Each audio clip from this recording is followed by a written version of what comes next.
Welcome into the Restricted Area Podcast. I'm RC Maxfield alongside Tobias Bash, and we have a special guest today with us, former Texas Tech star, Toddrick Gotcher.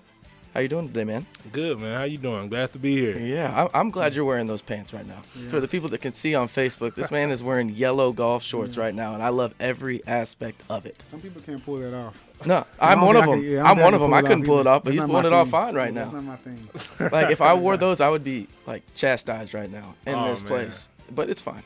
I'll probably do it next week, too. Definitely. But today on the show, we're just going to talk with Toddrick, see how his career is going overseas, get his opinions on Texas Tech basketball currently right now, and then have some fun and talk about the NBA and maybe some of his favorite players along the way. But like I said, Toddrick Gotcher's here.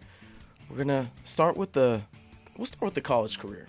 All right, so Tubby Smith, I know you didn't actually get recruited by him at first. You know, you came in and the coaching change and everything like that. But Tubby Smith, that was like the pinnacle of the success while you were here because you did go to the tournament. What was that like, just playing in the NCAA tournament for the first time and what felt like forever for Texas Tech?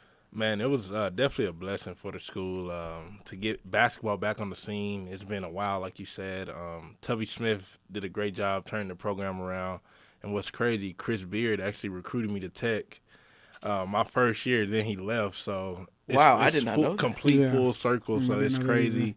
He recruited me. Now he's back, and but Tubby did a great job turning around, and where they're at now is unbelievable. What were your thoughts though, like when that whole saga? Like, and you said you have ties with Chris Beard now, so you hear that Tubby's leaving for Memphis, and that's fine. That's kind of how the business works, kind of deal. And then you hear not even 12 hours later, potentially Chris Beard could be the coach. What are you thinking because of that full circle moment, like you're talking about? I mean, it was unbelievable. Tubby, he surprised all of us, really. I mean, but we know it's a business. Memphis, a great basketball university for sure. So him going there was huge for him, his career.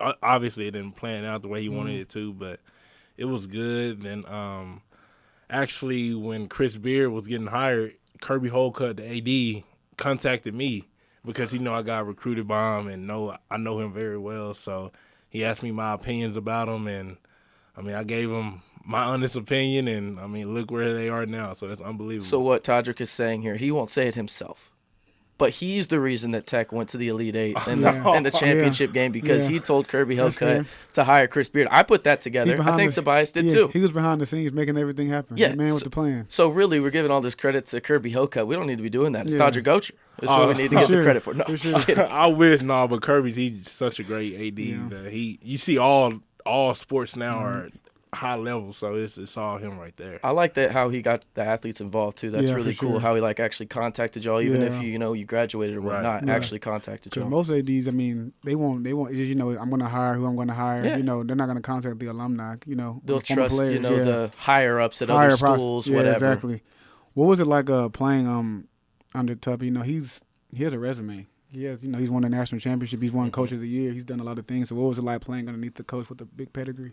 It was great. I would have never thought Tubby Smith would be at Texas Tech University, coming from Kentucky, Minnesota, things like that. But, get him out here in Lubbock is unbelievable, and he did everything that he could for us and really turned the program around. So, he changed my whole career as a man and a basketball player, so I have big respects for him. So, as far as the Tech program now, you having some connection with the Beard, what do you see? Obviously they go to the national championship next year. How do you see this success continue to going forward? What are your expectations? Everybody's expectation was very high.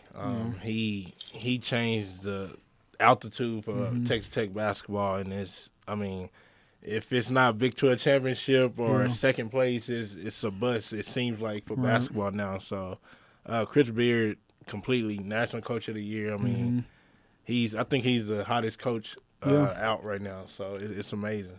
It's crazy. It's a Texas Tech too, especially because I went to games when Toddrick was here, and this isn't a slouch on him. It was just that's where the program was. There was not very many people in the crowd, and now you're selling out the place. And you can't get a ticket. It's hot commodity. Yeah, I remember the biggest game I went to when Toddrick was playing was that Auburn game when Williams hit the buzzer beater in overtime. Yeah, I remember that, and then obviously the OU game you know, where he just was running down the floor, all that kind of thing with the upset. I remember that when Buddy came in the building when I think they were third in the country at the time. That was a semester before I got here. Oh, man. Yeah, that was a semester right before I got here.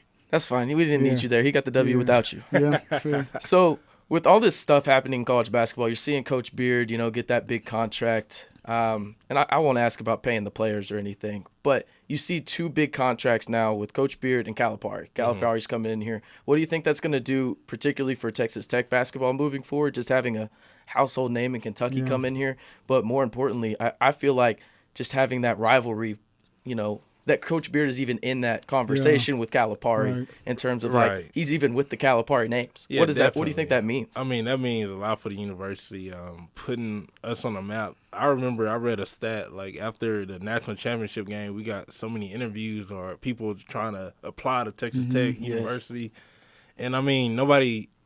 If you're not from Texas, you don't really know what Lubbock is. So, I mean, everybody knows where Lubbock is. They're probably Googling it, so it just says a lot because, you know, the Big 12 SEC challenge is usually Kansas, Kentucky, and that's a marquee matchup. But now Texas Tech in there is, I mean, unbelievable, seriously. And apparently the reason Kentucky isn't playing Kansas, I don't know if y'all heard this, but like Calipari and Kentucky basically went to whoever makes that decision and was like, we're tired of going to Lawrence every other year.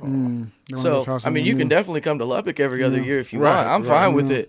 That's 100% fine with me. Tobias, you got another question? So as far as Tech being like, so we were in Minneapolis. Coach Beard, he won National Coach of the Year. There was very little media in there for this. You know, if Izzo would have won, it would have been a madness in there. So how do you feel like the Kentucky, like what Beard's doing, how do you think they'll help put Tech on the map as far as getting more exposure? Because I think we have the best athletic program in the state, and it still seems like we're a little underrated or not as noticed. For sure. I believe it's a little bit of our history because we're not Texas A&M yet. I mean, that's what people always think about us because we haven't won – I mean, we won the what was that, women's basketball national championship. 1994, Yeah, so that's probably the biggest with Marshall Sharp that we've been. But everything else has been either mediocre or on the low end. And now we're coming up. Now it's starting to gain more media. But hopefully Chris Beard becomes that Izzo, the Calipari within the next year. So we have that same respect.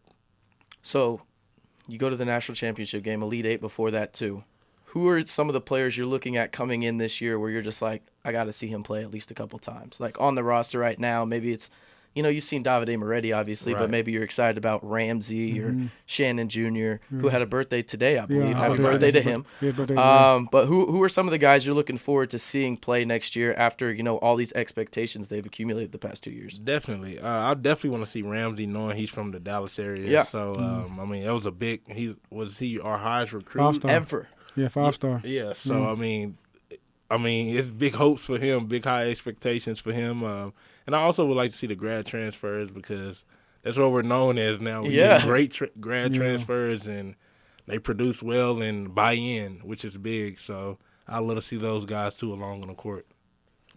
Why do you think they buy in so well? Like, is that just like a culture thing? Like, I know it's like hard for players to buy into a coach that comes in, and especially you have to buy in right away if you're a grad transfer because you got 1 year and you're done. Right. So, like, why is that grad transfers just do so well with Coach Beard, do you think? Man, I definitely think it is a culture, but I can tell you Coach Beard from experience doesn't tolerate egos. Like, egos do not – you can't have an ego and come here. And he knows before you even come to the university what kind of guy you are, your past and everything. So he understands that in recruiting, and it's kind of like the Virginia coach. Like he recruits certain type of guys where he knows they're going to buy in, and it's no ifs, ands, or buts about it. So I think it's a culture with that for sure. I don't know if we can talk about Virginia still. I'm still hurt. Yeah, me too. That was tough. Still hurt a little bit. Yeah, that was very painful. We'll never forgive DeAndre Hunter. Never. Man. Jerome and the refs. Yeah. The refs played a big role in that. Yeah. I want people to realize I did not say the refs. That was Tobias. For people. I mean, you know it was bad when other NBA players were saying it as well. Well, we were in the press box, and people were like, what? You know, the whole press box was kind of like, what? They're not going to call that. What I thought what was wrong for me, they were cheering, like, against Tech. Like, they had no affiliation with Virginia. It was like a Michigan. I mean, I guess it makes sense. We beat them.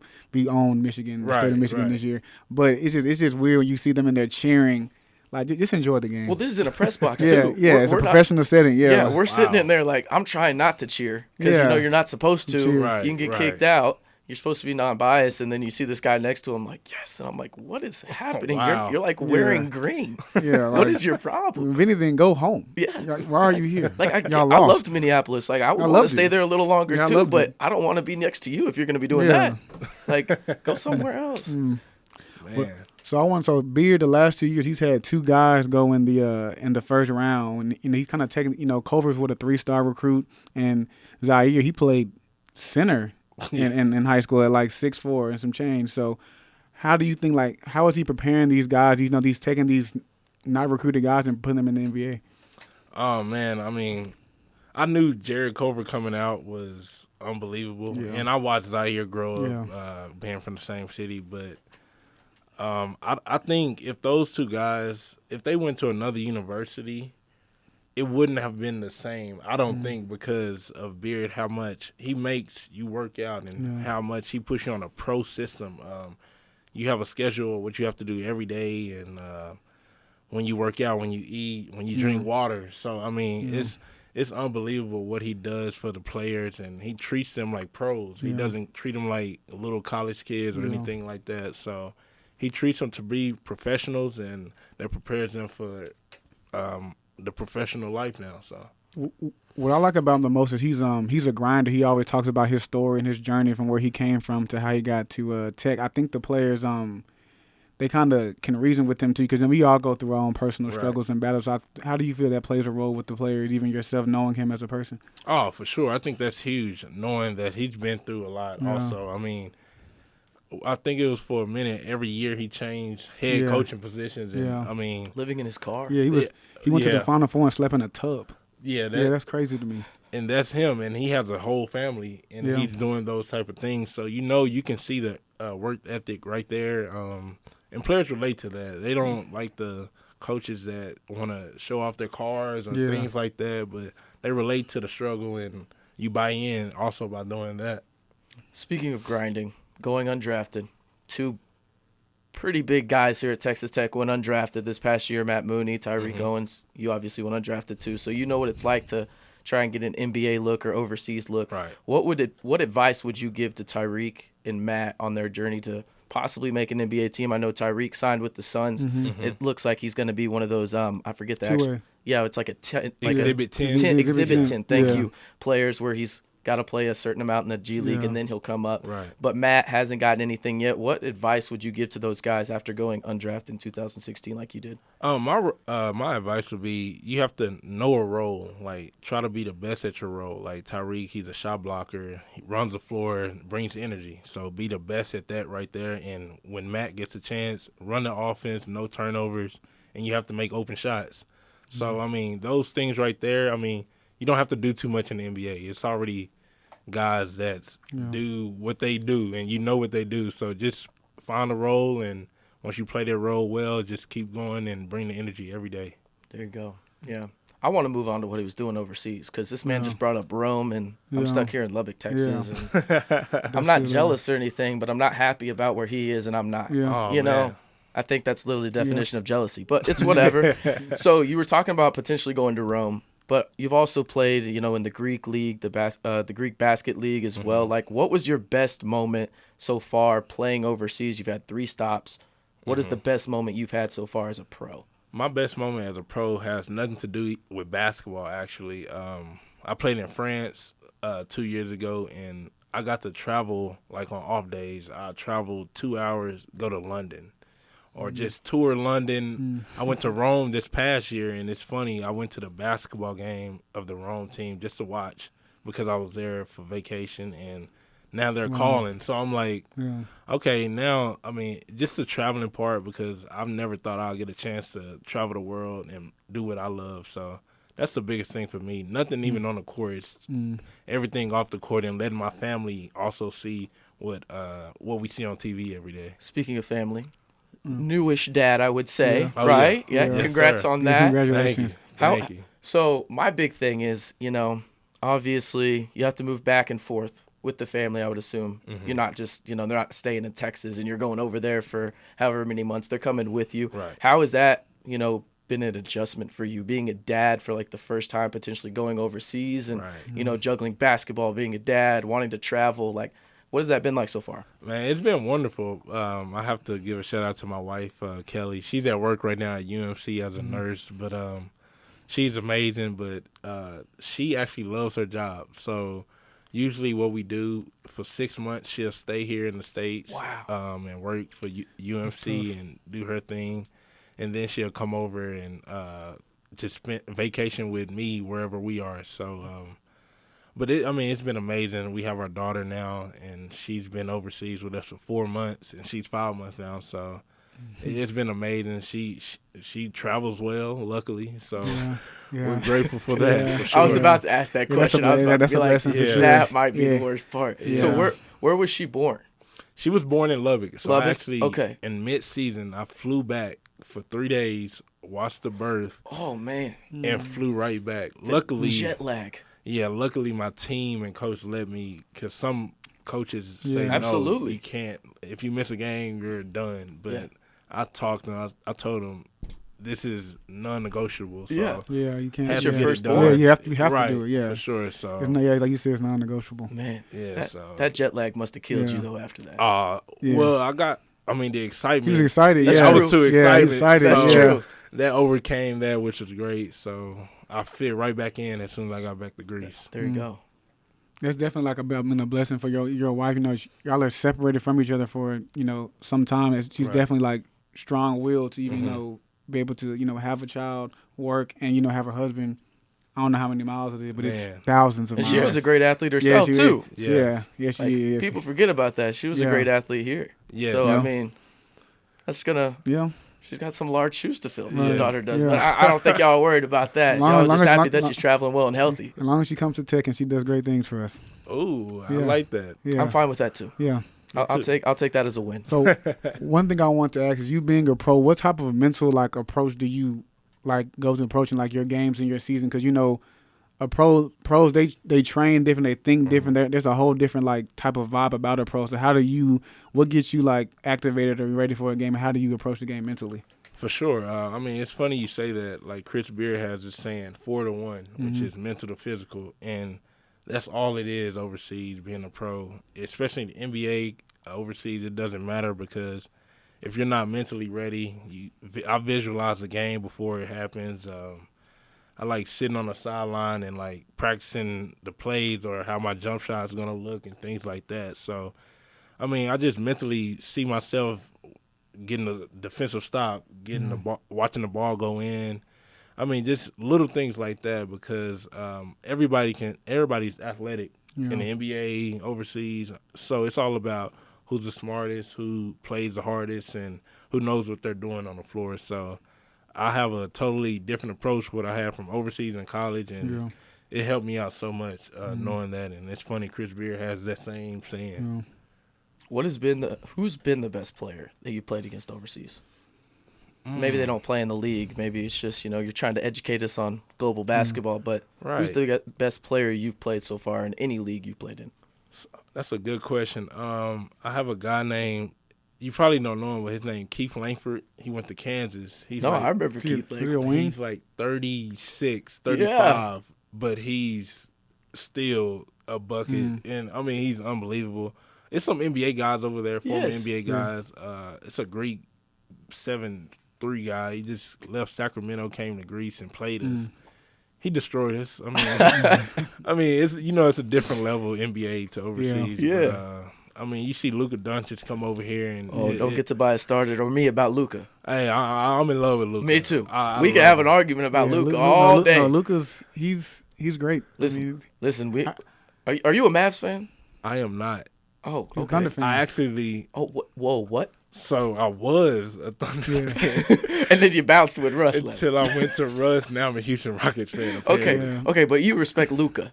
Yes, I definitely respect Luka. One thing I want to ask, so you played in college in the Power 5. You obviously play overseas. So we were arguing about this. Some of my friends argue about this all the time. What is a better league? Is it the high level of basketball, like the Power 5 conferences, or overseas? Which is a better league, which is more competitive? And also, do you think a a school like Duke, Kentucky with those 5-star recruits, could they go overseas and compete or beat an international team? Not a chance. Okay. Because what people don't understand is Toddrick, man, he's going on my Mount Rushmore right now with this. Those guys are like, when I say pros, like I mean, we're all pros overseas. Yeah. But it's a different level, and I mean, it depends. You saying teams like Duke, Kansas, Kentucky, those 5 stars. You think they could go over there and compete or win? It's too physical over there. Okay. The physicality over there is completely different than because everybody just wants to jump over here. Yeah. And he's right up there now with Patty on my level on Mount Rushmore for Texas Tech. Because I've been telling this man for a year. Really? I've been telling him for a year. So my whole argument was this when Luka was coming out, right? Mm-hmm. I said Luka has played far better competition than these, whoever was coming out with him, DeAndre Ayton or Marvin Bagley. I was like, it's not even close. He's playing against men. Yes. Like grown every day. Men. Like they have families. So maybe this is a little off base. So what would you do with like RJ Hampton and LaMelo? They both went overseas and they're gonna eventually go to the NBA, I assume, in a year. But you've seen over the last probably 5 to 7 years, you've seen players do this as well, and they come back over and sometimes they're not as, I wouldn't label them as bust, but they're just not as good as we thought. Like Moody, he's okay. He's a decent NBA player. He went like he 5. was top 10 recruit in the country though. He's solid. Like he's been in the league for a while. Sure. But you have other guys that have done this. Brandon Jennings, he was good for a while till he tore his Achilles. But some of these guys, they do come over here and they're just not ready for the speed. They're just not ready. And to be fair to Moutier too, his situation with SMU was kind of messed up when Larry Brown got caught for cheating, basically. Yeah. Right. But I mean, that's an interesting question. Like, how do you feel about those guys? I mean, I feel like I don't like it personally because they do it to get away to not get exposed. Like in America, every NBA GM, they can critique everything you do, but now they have to go to Australia, which is, I mean, the competition is great. The Australian league is pretty good now. It's starting to grow, but I don't like the high school guys leaving and going overseas and trying to go to the NBA, like Terrence Ferguson. I mean, guys like that. I mean, like you're not ready. The physicality is completely different, and I think they're trying to hide in my eyes. Because I don't know if because I don't think it'll hurt the college thing. I still think, at least for the time, before the short term, I still think guys are still going to go to college first. I think I would rather see them come to college. Like I think they are kind of hiding the way. I mean, it's a gift and a curse. They come over here and it works for them. Everyone's situation is different, but I just want to see them. Selfishly, I want to see them, and I would love to see LaMelo Ball in college for sure. Because I can't watch him overseas. For sure, I would love to see RJ Hampton overseas. Right. In the States. So I don't know. It's just some of the guys, they just don't pan out. Right. Because it's just they're just not physically prepared for it. Sometimes they're just not that good. I really just want to yell at you right now because he's on my side about this whole Luka Doncic thing. I mean, we getting it from the best source we can get. That's what I'm saying. Yeah, and I've been telling you for a year, and it feels good to have some validation. Yeah, I usually don't, bow out, but when you got a guy that's literally doing it, I'll concede for now. It just depends on the player too. Yeah. Like Luka he was an MVP. Yeah, he's different. He's like he's a sicko. He was a LeBron over there basically. So I mean, other guys though, it doesn't compare. Like I don't know who, like the other guys that they just draft from France. Yeah, like Frank Ntilikina, that one. Like Oh, guys like that. Yeah, they're not. Yeah, they're not. Yeah, he averaged 5 points in the French league. He didn't even start. And didn't start. But I think if you put Frank Ntilikina, let's just say hypothetically at like UCLA, right? I think he would be solid. I think he would probably compete for like National Player of the Year. Like compete.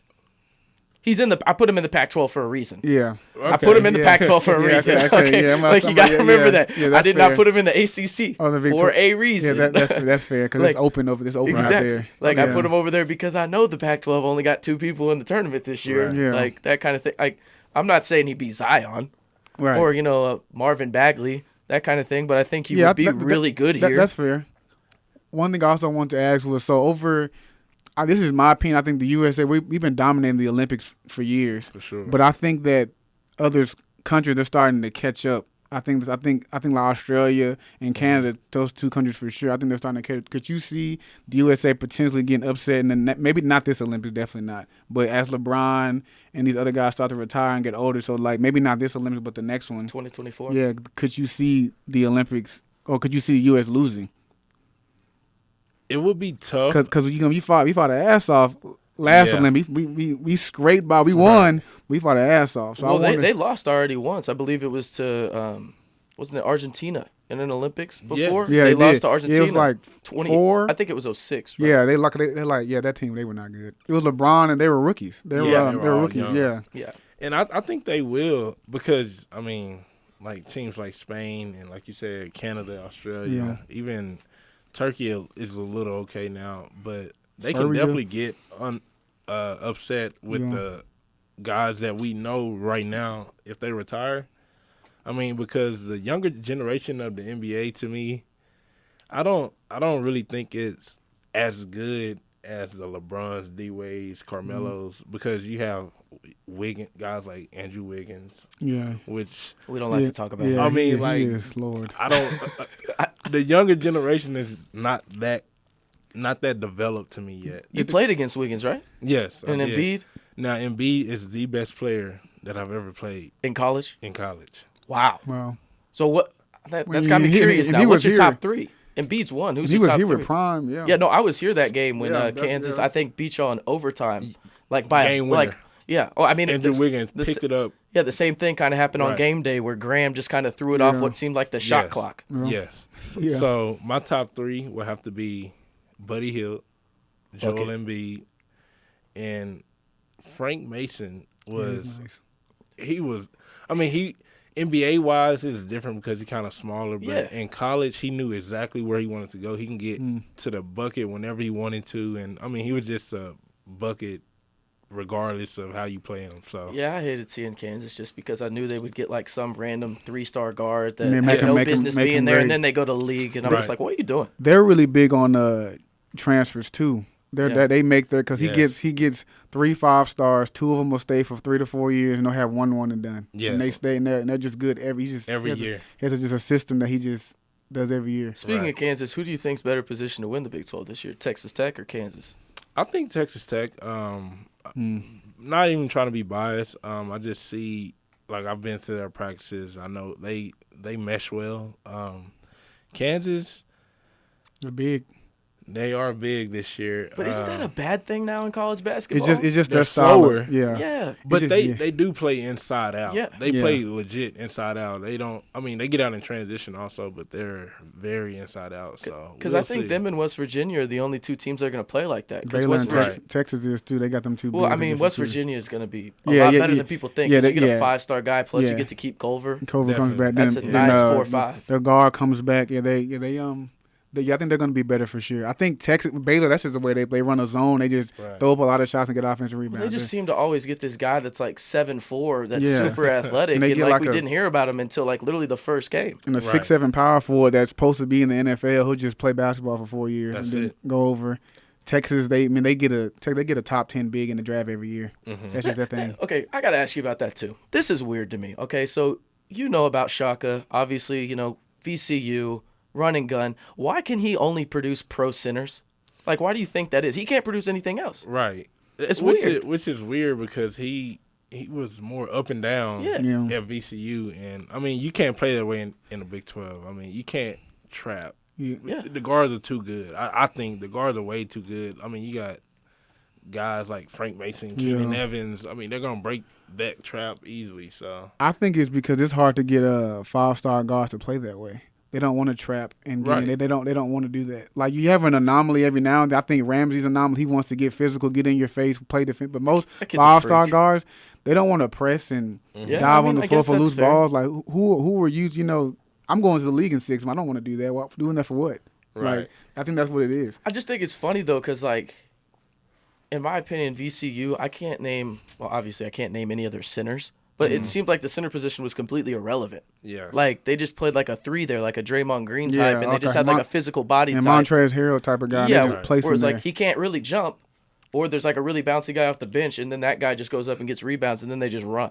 Then, 1-2 for a while, VCU, they kind of caught a lot of people off guard. One, with their style of playing, and no one was expecting VCU to go in the tournament and upset people. Right. So I think they caught people off guard early. Then towards the later, he left and went to Texas with the same philosophy, and that's just not how it's going to work. You can't do that. I think all coaches, they have to evolve. Because even Coach K, when he first got to Duke, he was on the verge of getting fired. When he first got there, they were thinking about getting rid of him. And then I believe his name is Dawson came in. Yeah, right. And basically saved his career because they went with he's on Game Day now. Yeah, what's his name? Bald guy. Yeah, but all of them are bald. That doesn't help. Then for a while, he couldn't win the national championship. Then he's like, wow, I'm gonna just start getting these 5-star recruits like Calipari does. Yeah. Now he literally took Coach Calipari's philosophy. He just gets the better ones. Mm-hmm. He gets 1, 2, and 3, not 1, 17, and 20. He gets the top 5. Yeah, that was the thing. Like when we were up there too, I wanted to see Duke. First of all, I didn't care. Yeah, I wanted to see Duke too. We would have beat him anyway, in my opinion. But like, I did not realize how great Coach Izzo was, and then I did not realize how bad he was in big games. Like, he is bad. Yeah, it's tough. It's just. I forgot the exact stat, but I think it was like 1-8. Yeah, he's 1-8 in Final Four games, one right? time. Yeah, and they obviously won that national championship when he was there, but. I was like, wow, that's kind of hard to believe that, he's such a great coach, but I think his style of play. I think his style of play too. They're really kind of old school as well. Definitely. So when they play a team that can get up and down the floor, especially like Tech, we don't get up and down the floor, we're going to guard you. We can play that way. Mm-hmm. So when your best player catches when he can't do anything, like Mooney's getting into him, Mooney's making shots, it's tough. Yeah, it's true. You said you watched the practices, though, right? Yes. I don't want you to give too much information because I feel like that would be a breach of trust or whatever. But who's somebody under the radar that, like, we're not talking about, like, in the media or, Texas Tech fans where you're like, there's something there? I actually don't really know his name, but he's a big guy. Is it Russell? He's a freshman. Chua? Yeah. Chua? Now, I think he's going to be very dominant the way we play because, physical. You know how Norris was. He was just, I'm defending, I'm getting rebounds, and I dunk it when I catch it. Yeah. Now, he's kind of like that, but he's taller. He's almost 6'11", 7 foot. Big so, in Tech, if you think about it, Texas Tech does not get 7-footers ever. Like, when I played, Tyreek was the closest thing. Tommy we had the year before. Right, he was like Tommy, but he was a 16, stretch forward. Yeah, basically. exactly. So the reason we had 7-footer was because Zach Smith was 6'8" and had a 55-inch exactly. vert. That was our 7-footer. Exactly. Zaires jumping all over the place, blocking shots. 6'4" with a 75-inch. Yeah, right. So I think he's a sleeper this year, and hopefully he gets some time because I know he's young. Developing. So we'll see how it goes. But I like his game a lot. Nice. I really do. How is I can't say his last, like Andre, the Russian guy. How does he look? Oh, he can shoot. I know he can shoot. He can definitely shoot the ball, and that's what I think we need. We need some shooters. Stretch forwards for sure, and spread the floor out. But he's getting there. You can tell he's kind of a freshman right now. Yeah. Especially coming from overseas, eyes wide open. Yeah, it's new to him from Russia to Lubbock. So, but I think he'll get it. Coach Beard will gain some trust in him. He'll gain some more confidence. And what about Kyler? I think Kyler has. I think this could be he could pop. I think he's a pro, and I think that if we do what we're supposed to do, I think I don't know if he'll win it, but I think he can finish in the top 4 in the Big 12 Player of the Year. I think he could. I completely agree. I agree. I think he could do it. He's unbelievable. You can see it from high school. He was a scorer, and he played his role well last year. Now, kind of like Jared the year before. Like, he played his role first year and just shot out the second year. So I think that's the same way.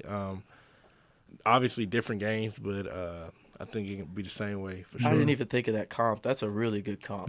Because he basically put up, like, thinking in my head, he kind of did the same thing that Jared did last year, just off the bench. But he just did it on the offensive side, not the defensive side. Right. Yeah. And that time he gave us good minutes. Yeah. Yes. And now he's probably going to start alongside Moretti. Yeah. And they're just going to be – they might be the best 1-2 in the Big 12.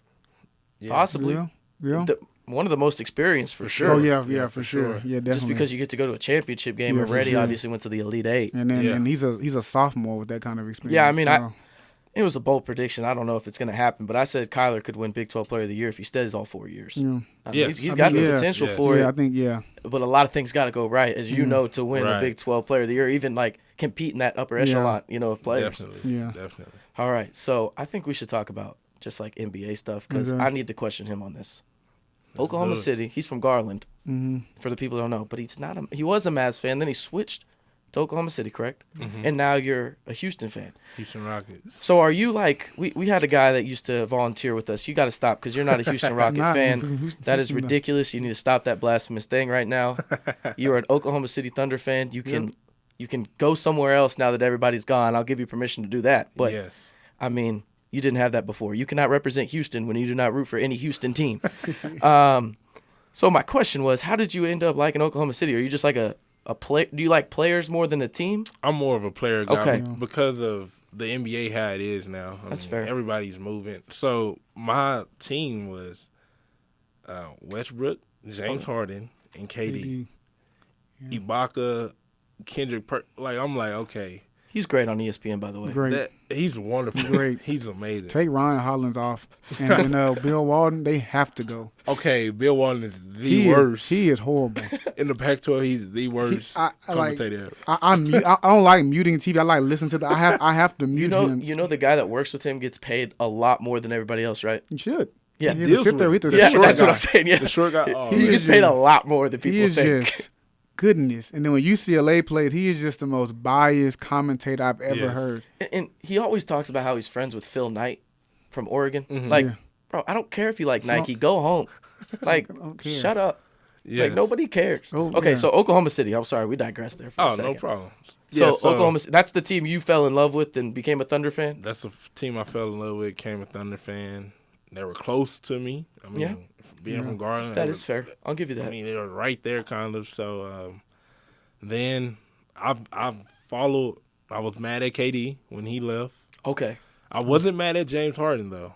Yeah, because get the money. we couldn't pay him. We couldn't pay him. It's fine. We could have. He wanted $4 more million total dollars, and we decided to pay other people like Kendrick. I love Kendrick Perkins, but really, It was really Ibaka that yeah, made it Ibaka happen. too. Yeah, It was Ibaka. and he was transcending. Or at least we thought he was transcending. With the shot blocks and Yeah, things and he like was- that. So Hey, I hate to break it to you. He's got more rings than Harden and Russ.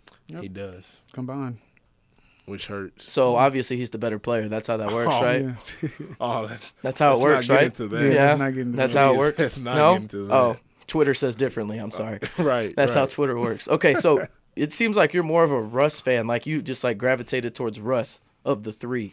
Definitely. Why did you gravitate towards Yeah. Russ? I just love the way he like some people either you hate him or love him. It's Yeah. no in between. Yeah. And I absolutely love him. Well, it's because I met Russell. So Okay. Okay. he just seeing how he was as a father, a husband. Yeah. I was like, okay, now this guy he can't do no wrong in my eyes. He gets a bad rap, I feel like. Yeah, off he the definitely court. does. Yeah, no, he's a good guy. My issue with him is like one, I like the way he plays, but why are we, complimenting him for playing hard? Like if I'm Because people don't in the league. well, this in the is- league, though. they don't play hard, but that's like your job. Like if I'm Tell that to the other 90% of the league. A lot of them don't play hard, which is unfortunate. But you have guys like Giannis, they won't cheat you. Like Russell, you ever go to the Thunder game, he's never going to cheat you. You're going to pay for what he's going to play hard. But my thing is just also he lets himself get into these pride battles like with Dame. Dame killed us, and Dame was quiet. Notice he didn't say said much. us. Dame didn't say much. He didn't say anything. Then Dame just explodes for 50 and destroys. Then he talks his crap after. Basically, he can't get in these personal battles. Then he's shooting these Steph Curry threes that don't go in. He was 104 out of 104 in pull-up jumpers last season. Horrible. Like, Which is, You don't know this, but he went on like a 15-minute tirade a couple weeks ago about Russell Westbrook. I just wanted to give you that heads up. oh yeah, I've known that. Okay, at the rec, he talks about it all the time. So we chatted about it. Do you give him buckets? Please say yes. Please say you give him buckets. Let's just say it's fun Okay, It's for fine. you. for both of us It's at fun. the rec. Yeah. Okay. it was a good time. Every time it's great games. I'm just like, I'm Would, terrible at the game now. with him is like he doesn't play until like It's cardio for him. Yeah, no. I'm saying like he's on the floor, he's making the right plays and stuff like that. But he won't dominate. Let's say it's like 13-12, and they have 12.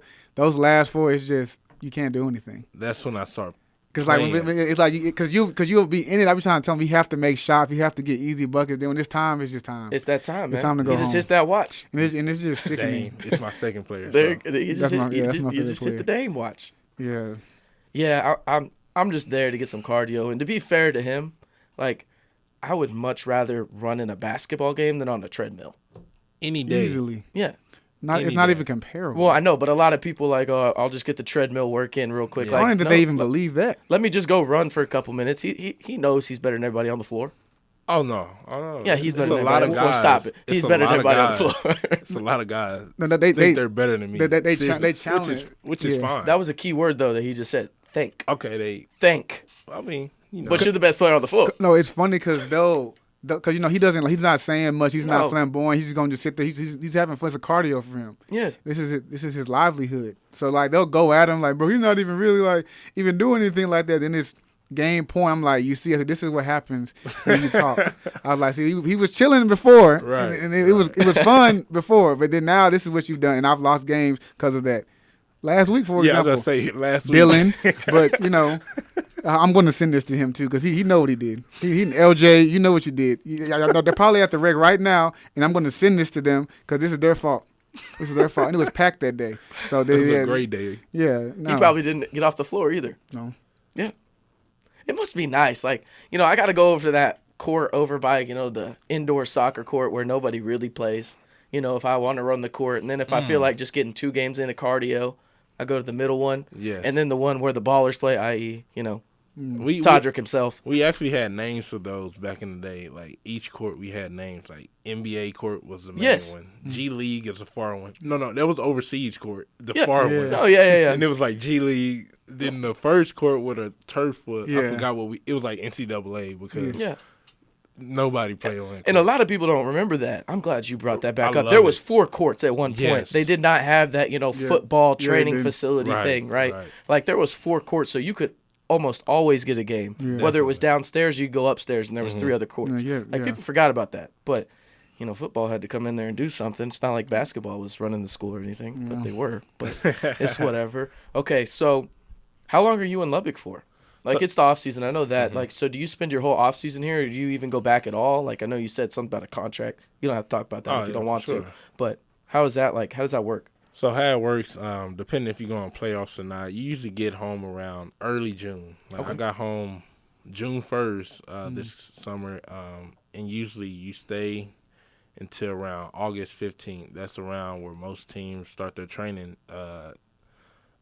camp. So right now we're negotiating, obviously, the contract, and if I do sign, I will have to go August 12th, actually. So 3 days, man. Yeah, and those 3 days are huge. Yeah. But what's sad is this is probably my last time in Lubbock. Coming back, I told my wife she needs to stop working.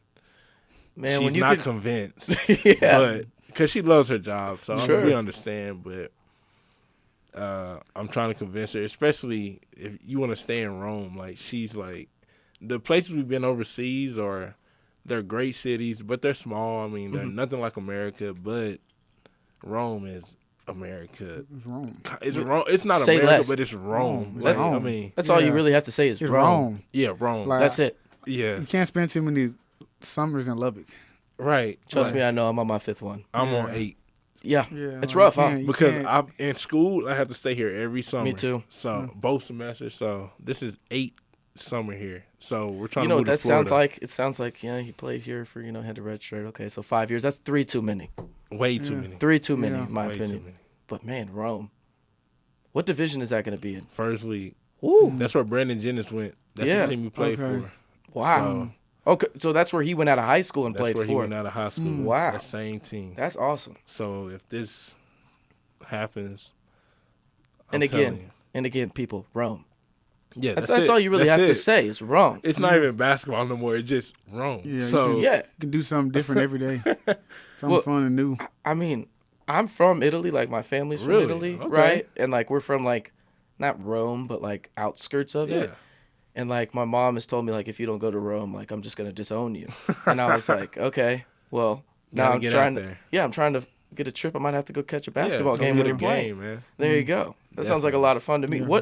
And you said you traveled a lot, right? Mm-hmm. Over in Europe. Okay, so obviously you're in these little towns and all that stuff. Right. Do you take trains or fly, or how does that work? Yeah, usually what people don't understand, like the flights are $50 round trip to go anywhere in Europe. Because it's super close. Yeah, super close. But usually, I mean, you can take the train if you want, which is $25 round trip, $25 euros, which is around $30. So where was your favorite place you've been in Europe, like traveling wise, or maybe just in the world? I don't know exactly where you've been.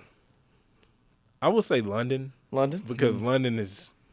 I mean, I went to Rome this past. I went to Paris.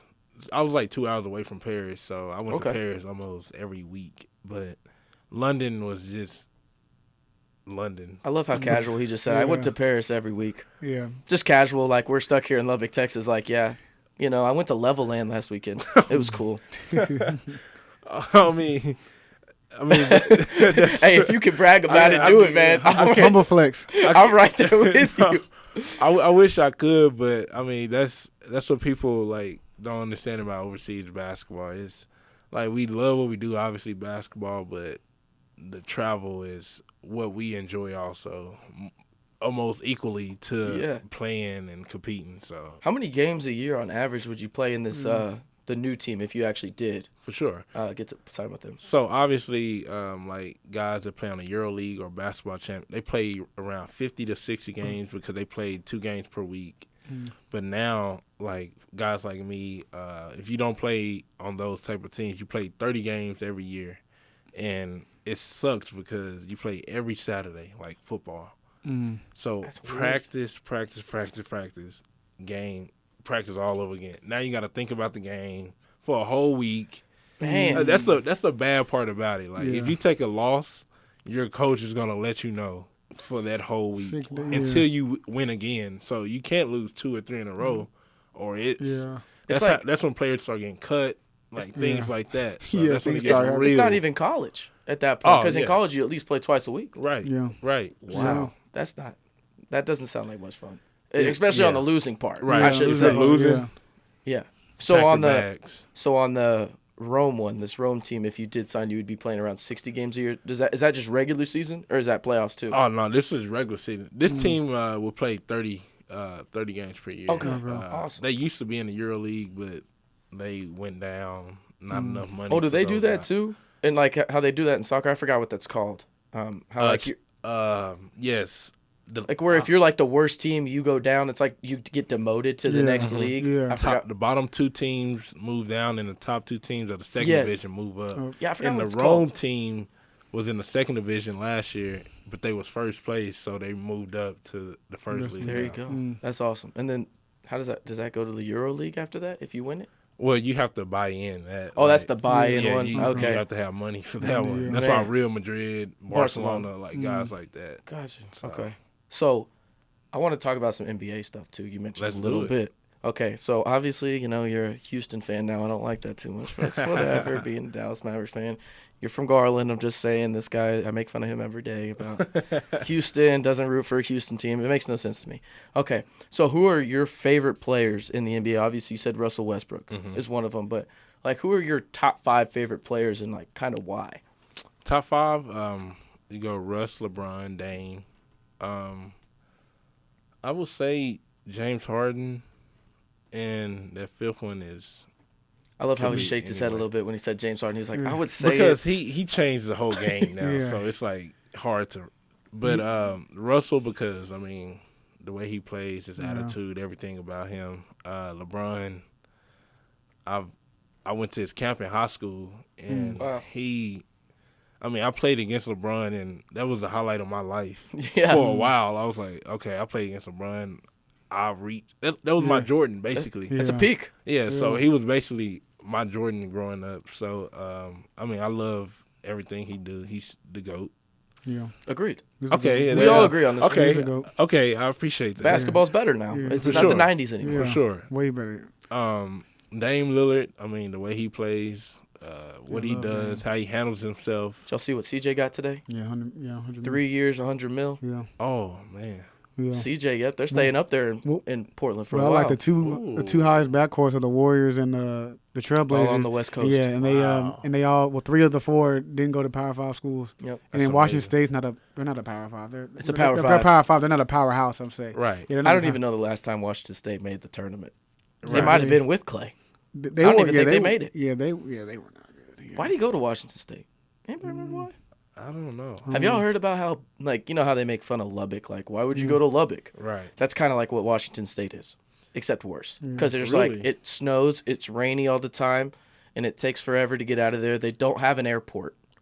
You have to, like, fly in like an hour and a half away. It's kind of like West Virginia. That's probably why Leach went there. He likes those type of things. Yeah, that's fair. Secluded. I get that. I can see He likes that. those type of I never thought about it that way. Also, he lost a lot of weight.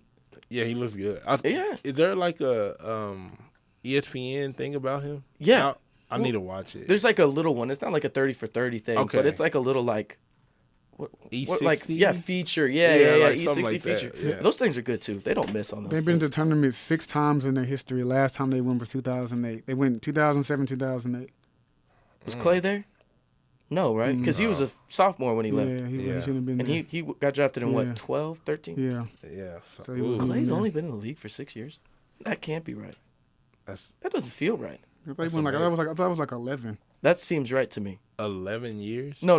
he's He been got drafted yeah, in he got 11. drafted in 11. Oh, yeah. Yeah, I think first so. round. Yeah, 11th overall. Yeah, 2011, Okay. 12. Okay.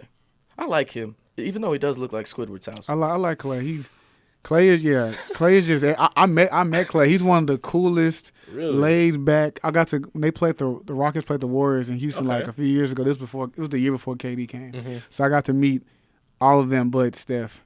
He kind of like ran away from me. I was disappointed, but I mean, He probably had to go make another TV show. probably. But I got the Clay is one of the nicest, most laid back, coolest guys. Definitely. Just super chill. You want to be like Clay in your next life. He's just carefree. Everything sure. is A millionaire? everything Yeah, is just I'm fun. down for it. Everything's fun. Doesn't get angry, whatever. Right. No, you're going to the NBA championship every Yeah, year of your he's life. a good Yeah, it's guy. got to be a good He's life. a good guy. It's got to be a good Speaking life. of that, KD ran away from me too. So Really. that's like when I met Russ. I know Russell's agent, so he was trying to sign me out of college. So that's how I got the Okay. court seats, all that stuff. Okay. But I yell KD, but you can't yell out their names like after games. Like the staff, like they say, do not yell names. I did it anyways. I was Yeah. like, no, It's Kevin forget Durant. that. It's It's Kevin Kevin Durant. Durant. Yeah. I'm beating Kevin Durant. So I said KD. He looked at me and just walked off. So I'm kind of like Zion Williamson, where if a kid approaches me, Yes. like I'm signing, I'm making his day because I know how it feels for sure. Yeah, that's how you're supposed to be, though. Like, I get, like, you know, professional athletes, y'all have a lot on the plate, right? There's a Yeah. lot on the Yeah. plate because people just think you just play basketball Yeah. or, like, Right. you play baseball or something. That's not even remotely close to Yeah. true. And they Right. want a piece. They want Yes. as much. Yeah. Just yeah, a little for sure. bit. Even they just want their 15 minutes or, like, Yeah. 15 seconds or whatever. But, like, if you're in the setting of, like, say you're doing warm-ups, right? Like, you have to walk back to the locker room. Like, Yeah. it's not bad for, like, It 5 is. minutes to, you know, sign a couple autographs. Yeah. Like, you're not going to please everybody. Yeah, But right. you have to Yeah. have that mindset. At least you're Right. trying, make an Right. effort. Yeah, have some humility. Yeah. About yourself. But KD's a cupcake now. It's fine. So how do you feel about like all like I mean the super team kind of thing kind of went away as duos now, but even with that, at first when like KD left, I was upset, but I just started sitting back and thinking about it. Their team was a little bit different because you had the best point guard, the second best small forward, and the second best shooting guard in the league. But my issue was instead of teams like I'm a big Dame fan, but when he was saying about he doesn't like respect it, he doesn't like that type of thing. My thing was teams just have to get better. Like, because at some point when teams and players are doing that, in my opinion, you have to put your pride aside and you have to just, you don't want to do it, but to beat them, you're going to have to link up. Yeah. Because you have to put your pride aside and just beat them. I think that's the only way. I mean, Yeah, you have to put your pride aside. like think about. First off, nobody saw Paul George and Kawhi ever. I didn't see that. Yeah. I mean, Nobody did. like that was out of nowhere, and I mean it's just frustrating to me, especially as an OKC fan, because Paul George ruined OKC legacy. Like it's no more. Who's gonna assign to OKC now? Nobody gotta draft everybody. Yeah. Well, that's the only reason they got anybody to go there in the first place. Because Sam That's Presti's true. a genius. When you go KD, Russ, and Right. Harden in 3 in a row, Right. you can't get much better than that. That's the problem with being a fan of a small market. You're never gonna sign anybody. It has to be built through the draft. It has to be. I'm a fan of a huge market, and we can't sign anybody. Yeah. But y'all can't. Y'all haven't. But y'all have the opportunity to. Like, I would rather be in Dallas than. No, they just use this as City. like the side thing. Like, I'll go sign in Dallas if you don't give me that extra money. Yeah. Right. And then they go obviously the other place, and I'm just like, well, at least we got Luka right. Yeah. Right. We got a unicorn. That's cool. Until he gets hurt again and misses half the games. But it's whatever at this point. So obviously you're a Rockets fan now, I should say. Do you think that's gonna work? Westbrook and Harden? I think it's gonna work based on friendship, and they're kind of like brothers. I mean, they play with each other. I mean, it's hard. They're both ball dominant. I think they were 1 and 2 on dribbles per game in the league or something like. So, I mean, but if you think about Harden played with Chris Paul, and Chris Paul likes the ball in his hand. He took a toll on his career a little bit, but I think Russ is bigger, stronger, faster, so he can do a lot more with the ball too. And James could. It sounds weird, but he can be a spot-up shooter for a couple of possessions. Yeah. So I think it'll work. I just hope Russ can actually learn how to shoot a jump shot. He's not like Ben Simmons, because that's just disrespectful. But he's just not good. He can't shoot a jumper to save his life unless it's like that, in transition pull up at the elbow. You don't even make that. Well, he used to be great at that. Yeah. That used to be his shot. My issue with it is Chris Paul, he shoots 37% from 3 over his career, and Russ shoots about 31%. So in their style of play, they shoot so many threes, you're losing a lot of percentage. Like, you're losing that gap right there. You're losing 6 to 7%. Right. So my thing is, how are they going to be able to make up for it? Because Chris Paul, he can shoot. Yes. He can make those shots. He is old and broken, but he can. even last year he shot 36% from 3. I think Russ shot like 29. But his hamstring could go at any time. Yeah. Russ shot 29% last year, and Chris Paul, broken and hampered as he was, he still shot 36%. You got to think Russ is going to shoot a little bit better, though, because D'Antoni, he puts you in good situations to shoot, and that's basically the only thing he does is, put you in good situations to shoot most of the time. But everything else, he's just kind of like, go play basketball, Yeah. I remember a stat came out, I think, the other day. He was like, I can't remember what the stat was. He was like, he had like an 80-some% win percentage when he gets a triple-double. But, like, that's cool and all. Wait. How does that work? He averaged a triple-double, right? But they didn't have an 80% winning percentage. Yeah, I think it was it wasn't even that many. I don't remember what it was. It was some stats. Okay. Someone probably. There's probably like this little nuance to it that we don't know. And I was like, that doesn't really do it for me. That I don't really care about that. Like, we got bounced in the first round 3 years in a row. I'm just happy that this man came in here today, and just made you change your whole dynamic on the Luka Doncic thing. That's great, isn't it? But it made my day. Luka, would he have won Player of the Year in NCAA if he played over here? At what college? It depends. At a big power school, obviously, like a blue 5. blood. Just put him in any blue blood. I don't care. He probably would have won it, right? Maybe, because college is different too. Sure, there's less spacing in college, but because he's so talented. He is talented. Was he the most talented player in that draft to you? Would you have taken DeAndre Ayton or Marvin Bagley or Trae Young or any of those guys, or would have been Luka? I actually, from experience, I would have taken Luka for sure. Hindsight 2020. Yeah. But I actually like Trae Young. Love it guy. I mean, I love Trae Young. Yeah, as a Mavs fan, that's just not going to look good. Because what they got because they got Reddish too. Yeah, they got Trae Young and Reddish for Doncic. That's just we're gonna lose that trade, but I'll be happy with Luka. Yeah. Right. You get a superstar, but they could potentially get 2. Right. And oh man, that's rough. Also, I need to go on a tangent here. Can't say that word on the podcast. How did the people that had the same teams that had the same percentage to get the first pick get first and second, and then the Mavs get the 10th pick? How does that happen? I'm sorry, I went off on a tangent. The draft lottery is rigged. Yes, it is rigged. Do you believe sure. it? You believe that too? For sure. Thank it's you. Rigged. This is what we like. It's rigged. You can come on the show anytime. It has Toddrick. to be. Think about it. Anytime, Toddrick. You want to come on? You want?